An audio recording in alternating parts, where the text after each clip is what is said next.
নমস্কার বন্ধুরা, খবর সন্ধান ইউটিউব চ্যানেলে আপনাদের প্রত্যেককে স্বাগত জানাচ্ছি। আজকে 4 জানুয়ারি 2026 সাল এবং রবিবার। এই মুহূর্তের যা খবর রয়েছে তাতে বঙ্গোপসাগরের দিকে নতুন করে একটি ঘূর্ণাবর্ত তৈরি হবার কথা রয়েছে এবং সেটা আমরা দেখতে পাচ্ছি তৈরি হয়ে গেছে এবং এর জন্য বাংলায় একটা প্রভাব পরবর্তী ক্ষেত্রে পড়তে পারে। কী প্রভাব পড়বে সেটা প্রথমেই আপনাদের জানাবো। তারপর আস্তে আস্তে ধীরে ধীরে কুয়াশা, তাপমাত্রা, ঠান্ডা পরিস্থিতি সমস্ত কিছু জানিয়ে দেব। যা পূর্বাভাস জানাচ্ছেন ভারতীয় আবহাওয়া দপ্তর, তারা যেটা বলতে চাইছেন একটি ঘূর্ণাবর্ত দক্ষিণ পূর্ব এবং সংলগ্ন দক্ষিণ পশ্চিম বঙ্গোপসাগরে ইতিমধ্যে তৈরি হয়েছে এবং আগামী কয়েকদিনের যা পূর্বাভাস রয়েছে সেটা প্রধানত পশ্চিম এবং এইভাবে অর্থাৎ দক্ষিণ পশ্চিম দিকে এগোনোর সম্ভাবনা রয়েছে, যার ফলে সেটা ভারতীয় উপকূলের দিকে বিশেষ করে দক্ষিণ ভারতের দিকে আসার একটা সম্ভাবনার কথা জানা যাচ্ছে। তো আমরা একবার দেখার চেষ্টা করব। আমরা দেখতে পাচ্ছি মেঘ কিন্তু ঢুকছে, যার ফলে সেটা একটা বড় পরিবর্তন আনবে শ্রীলঙ্কা এবং দক্ষিণ ভারতের কিছু কিছু রাজ্যে, তার মধ্যে রয়েছে তামিলনাড়ু। সেখানে বৃষ্টি, মেঘ এই সমস্ত কিছুই চলবে। তো পরবর্তী ক্ষেত্রে এই যে একটা সিস্টেম আমরা দেখতে পাচ্ছি, এর জন্য বাংলায় জলীয় বাষ্প কিছুটা ঢোকার সম্ভাবনা রয়েছে, তবে সেটা 8 তারিখের পর। উড়িষ্যা সঙ্গে রয়েছে অন্যান্য জায়গা ছত্তিশগড় হয়ে পশ্চিমবঙ্গে দক্ষিণবঙ্গের দিকে কিছুটা জলীয় বাষ্প আসতে পারে, যার ফলে তাপমাত্রায় একটা পরিবর্তন আসতে পারে। তবে এখনও পর্যন্ত এই সিস্টেম থেকে বৃষ্টিপাতের সেরকম কোনো খবর নেই। 9 তারিখ থেকে একটু মেঘলা মেঘলা আকাশ থাকার সম্ভাবনা রয়েছে। ঝাড়খণ্ড রয়েছে, বিহার রয়েছে, পশ্চিমবঙ্গে দক্ষিণবঙ্গ, উত্তরবঙ্গ এই সমস্ত জায়গাগুলোতে বেশ মেঘলা মেঘলা আকাশ থাকার সম্ভাবনা রয়েছে। 10 তারিখের দিকেও বেশ ভালো রকম মেঘলা আকাশ থাকবে। এই মেঘলা আকাশের মূল কারণ রয়েছে দক্ষিণ ভারতের দিকে অর্থাৎ দক্ষিণ পশ্চিম বঙ্গোপসাগরে একটি নিম্নচাপ তৈরির সম্ভাবনা রয়েছে।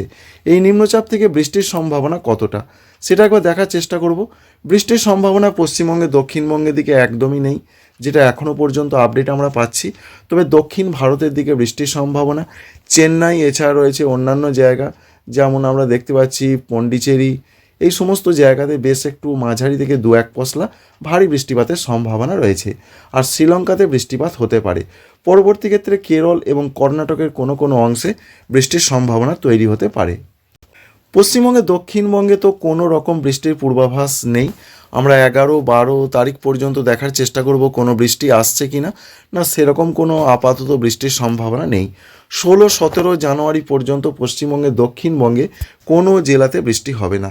তবে সেই বৃষ্টি উপকূলীয় অন্ধ্রপ্রদেশের দিকে কিছুটা এলেও বাংলার দিকে আসার কোনো সম্ভাবনা নেই। সুতরাং বৃষ্টির হাত থেকে মুক্ত পুরোপুরিভাবে পশ্চিমবঙ্গে দক্ষিণবঙ্গ। এখনও পর্যন্ত এরকমই একটা আপডেট প্রধানত পাওয়া যাচ্ছে। এবার দেখার চেষ্টা করব আজকের আবহাওয়া পরিস্থিতি কোথায় কেমন থাকতে পারে। আজকে রয়েছে 4 জানুয়ারি। তো আজকের যে আপডেট রয়েছে পশ্চিমী ঝঞ্ঝার প্রভাব অনেকটাই কেটে গেছে, তবুও কিছুটা রয়েছে, যার ফলে আজকেও ঠান্ডা পরিস্থিতি যে প্রচণ্ড থাকবে এমনটা কিন্তু নয়।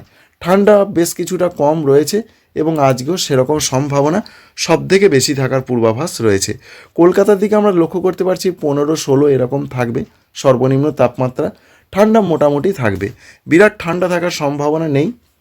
পূর্ব বর্ধমানে রয়েছে সেখানে 14 ডিগ্রির আশেপাশে। নদিয়া জেলা 12 থেকে 13 ডিগ্রি থাকবে। পশ্চিম বর্ধমানের দিকে 12-11 এরকম থাকার সম্ভাবনা। পুরুলিয়াতে যথেষ্ট ঠান্ডা থাকবে 11 ডিগ্রি সেন্টিগ্রেড এবং বাঁকুড়া জেলাতে কনকনে ঠান্ডা পরিস্থিতির মতনই পূর্বাভাস রয়েছে। মেদিনীপুরের দিকে 12 থেকে 13 ডিগ্রি থাকবে। ঝাড়গ্রামের দিকে 12 ডিগ্রি থাকার সম্ভাবনা রয়েছে। সুতরাং যে আপডেট রয়েছে আজকে ঠান্ডা পরিস্থিতি কিছুটা হলেও কম থাকার একটা সম্ভাবনা রয়েছে। কিন্তু উত্তরবঙ্গের জেলাগুলো, উত্তরবঙ্গ লাগোয়া দক্ষিণবঙ্গের জেলাগুলো, তার মধ্যে যে পূর্বাভাস রয়েছে বিশেষ করে আমরা দেখার চেষ্টা করব মুর্শিদাবাদের দিকে 12 ডিগ্রির ঘরে 11 ডিগ্রির ঘরে তাপমাত্রা থাকতে পারে। যেমন রয়েছে বহরমপুরে 12 ডিগ্রি, কিন্তু আমরা দেখতে পাচ্ছি বেলডাঙ্গায় 11 ডিগ্রি, আবার ডোমকলে 12 ডিগ্রি, নদিয়ার করিমপুরের দিকে যেটা লক্ষ্য করতে পারছি 11 ডিগ্রি থাকতে পারে। পশ্চিমবঙ্গের উত্তরবঙ্গে যথেষ্ট ঠান্ডা পরিস্থিতি রয়েছে এবং সেটাই বজায় থাকবে। মালদহ, দক্ষিণ দিনাজপুর, উত্তর দিনাজপুর এখানে 11 ডিগ্রির ঘরে সর্বনিম্ন তাপমাত্রা। এছাড়া রয়েছে শিলিগুড়ি, জলপাইগুড়ি, আলিপুরদুয়ার, কুচবিহার 12 ডিগ্রির ঘরে তাপমাত্রা থাকার সম্ভাবনা রয়েছে। আর ঝাড়খণ্ডের যা পূর্বাভাস রয়েছে সেখানে ঠান্ডা পরিস্থিতি যথেষ্ট রয়েছে এবং থাকবে। 11 ডিগ্রি 12 ডিগ্রির ঘরে থাকবে। কুয়াশার কি আপডেট আজকে পাওয়া যাচ্ছে? কুয়াশা দক্ষিণবঙ্গের ক্ষেত্রে যে প্রবল কুয়াশা সেরকম কোনো আপডেট নেই। দক্ষিণবঙ্গের ক্ষেত্রে বলা হয়েছে কয়েকটি জেলা, বিশেষ করে বলা হয়েছে বীরভূম জেলা, সঙ্গে রয়েছে মুর্শিদাবাদ জেলা এছাড়া পশ্চিম বর্ধমান, এখানে বেশ ঘন কুয়াশার দাপট থাকবে। আমরা কি কি লক্ষ্য করতে পারছি? কুয়াশার ক্ষেত্রে যেটা দেখতে পাচ্ছি, ঝাড়খণ্ডের দিকে প্রচণ্ড কুয়াশা থাকবে, যেমন ধানবাদ রয়েছে, সঙ্গে রয়েছে দেওঘর, দুমকা, এছাড়া রয়েছে রাঁচি, এদিকে প্রচণ্ড কুয়াশার দাপট থাকার সম্ভাবনা রয়েছে।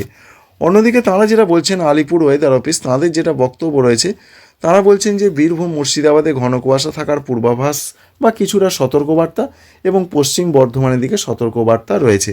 অন্যান্য জেলাগুলোতে হালকা থেকে মাঝারি কুয়াশার কথাই বলা হয়েছে, তবে দক্ষিণ চব্বিশ পরগনার কোনো কোনো জায়গায় একটু ঘন কুয়াশা পড়তে পারে, এরকম সম্ভাবনা রয়েছে। উত্তরবঙ্গের জেলাগুলোতে কুয়াশার সতর্কবার্তা রয়েছে, তার মধ্যে রয়েছে আলিপুরদুয়ার, কুচবিহার, উত্তর দিনাজপুর প্রচণ্ড ঘন কুয়াশা, এবং দার্জিলিংয়ে প্রচণ্ড ঘন কুয়াশা, শিলিগুড়ির দিকেও প্রচণ্ড ঘন কুয়াশার সতর্কবার্তা রয়েছে। তবে আমরা এটাও লক্ষ্য করতে পারছি, উত্তর দিনাজপুর, দক্ষিণ দিনাজপুর, মালদহতেও প্রচণ্ড কুয়াশার সতর্কবার্তা থাকবে। এবং সারা ভারতবর্ষের মধ্যে যে আপডেট আজকে রয়েছে, তাতে দিল্লি, পাঞ্জাব, হরিয়ানা, চণ্ডীগড়, সঙ্গে রয়েছে উত্তরপ্রদেশ এবং রয়েছে বিহার, এই জোনটাতে প্রচণ্ড কুয়াশা আজকেও চলতে পারে। সঙ্গে শীতলতম দিন এবং শৈত্যপ্রবাহের মতো পূর্বাভাস। শীতলতম দিন থাকবে উত্তরাখণ্ড এবং রয়েছে বিহার, এবং শৈত্যপ্রবাহ চলবে দিল্লি, পাঞ্জাব, হরিয়ানা, চণ্ডীগড়, এছাড়া রাজস্থান এবং উত্তরপ্রদেশের কোনো কোনো জায়গায় চলতে পারে। ঘন কুয়াশা থাকবে, যেমন রয়েছে রাজস্থান, সঙ্গে মধ্যপ্রদেশ, ছত্তিশগড়, এছাড়া উড়িষ্যাতে অরেঞ্জ অ্যালার্ট জারি রয়েছে, প্রচণ্ড কুয়াশা থাকার পূর্বাভাসের কথা জানা যাচ্ছে। সবথেকে বড় প্রশ্ন, এই কুয়াশার দাপট কতদিন চলতে পারে? আবহাওয়া দপ্তর কী জানাচ্ছেন? তাঁদের যেটা বক্তব্য রয়েছে, এখনও পর্যন্ত 5 তারিখ থেকে দক্ষিণবঙ্গে কুয়াশার সম্ভাবনা আরও কমবে, এবং 6 তারিখ থেকে উত্তরবঙ্গে কুয়াশার সম্ভাবনা অনেকটা কমতে পারে। অর্থাৎ সতর্কবার্তা থাকবে না, কিন্তু হালকা মাঝারি কুয়াশা আসার কথা বলা হয়েছে। আজকে তো দক্ষিণবঙ্গে এবং আগামীকাল দক্ষিণবঙ্গে কোথাও কোনো বৃষ্টির সম্ভাবনা নেই, সেটা আপনাদের জানিয়ে দিয়েছি। তবে উত্তরবঙ্গের জেলাগুলো কোথাও কোথাও কিন্তু হালকা হালকা বৃষ্টির পূর্বাভাস রয়েছে। বিশেষ করে দার্জিলিংয়ে হতে পারে, সঙ্গে জলপাইগুড়ি, শিলিগুড়ির দিকে খুব হালকা বৃষ্টিপাত দেখতে পাওয়া যাচ্ছে, আলিপুরদুয়ারের দিকে হতে পারে। সেই অর্থে যে বিরাট বৃষ্টি তা নয়, তবুও হালকা হালকা কোনো কোনো জায়গায় বৃষ্টির সম্ভাবনা থাকছে। উত্তর আসামের কোনো কোনো জায়গায় এবং অরুণাচল প্রদেশে খুব হালকা বৃষ্টি হতে পারে। আর এই বৃষ্টির সম্ভাবনা আজকে এবং আগামীকাল 6 তারিখ থেকে উত্তরবঙ্গে আস্তে আস্তে বৃষ্টি কমবে, এবং ঝাড়খণ্ডের ক্ষেত্রে কোনো বৃষ্টির পূর্বাভাস নেই।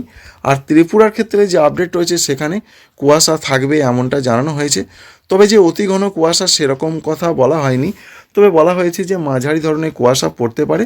তবে আমরা যেটা দেখতে পেয়েছি, আসাম এবং মেঘালয় প্রচণ্ড ঘন কুয়াশার দাপট থাকার সম্ভাবনা রয়েছে, এরকম একটা পূর্বাভাস।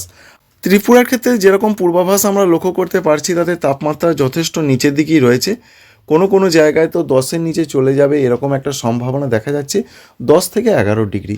এবার কিন্তু ত্রিপুরাতে কনকনে ঠান্ডা রয়েছে, এমনটাই দেখা যাচ্ছে। ত্রিপুরা, আসাম, এই জায়গাগুলোতে প্রচণ্ড ঠান্ডা পরিস্থিতি থাকার সম্ভাবনার ক্ষেত্র কিন্তু আজকে আমরা লক্ষ্য করতে পারছি। সুতরাং বন্ধুরা, বুঝতে পারলেন কোথায় কেমন পূর্বাভাস রয়েছে। আর পশ্চিমী ঝঞ্ঝা আবার আসতে পারে, সেটা 10 এবং 11 তারিখের আশেপাশে।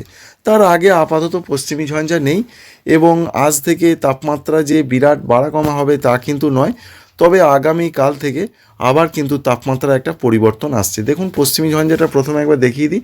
11 তারিখের দিকে রাতের দিকে বা মাঝরাতের পর আবার একটা পশ্চিমী ঝঞ্ঝা ভারতবর্ষে ঢোকার সম্ভাবনা রয়েছে, যার ফলে আবহাওয়াতে পরিবর্তন আসবে।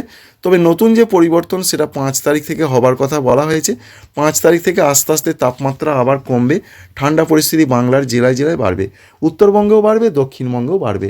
তবে দক্ষিণবঙ্গের পশ্চিম দিকের জেলাগুলোতে 5 তারিখে বাড়বে, এবং বর্ধমান জেলাতেও 5 তারিখে বাড়বে। 6 তারিখ থেকে সারা দক্ষিণবঙ্গে দেখুন, কলকাতার তাপমাত্রা আবার নামছে, 14 ডিগ্রি হয়ে যাবে, উত্তরবঙ্গ তাপমাত্রা নামবে। 7 তারিখের দিকে প্রচণ্ড ঠান্ডা পরিস্থিতি আবার আসবে, কলকাতায় আবার 12 হয়ে যাবে, বর্ধমান জেলা দিয়ে তাপমাত্রা অনেক কমে যাবে, 10, 11 এরকম থাকবে, পুরুলিয়া, বাঁকুড়াতে 9-10 হয়ে যাবে। এই রয়েছে মোটামুটি আবহাওয়ার খবর। আশা করছি ইনফরমেশন আপনাদের ভালো লেগেছে, কাজে লেগেছে। লাইক করবেন, আমাদের চ্যানেলকে সাবস্ক্রাইব করে রাখবেন। আবার হালকা গরমের একটা অনুভূতি আসবে 10 তারিখের পর 11 জানুয়ারি তারিখ থেকে। Thank you friends, thank you for watching.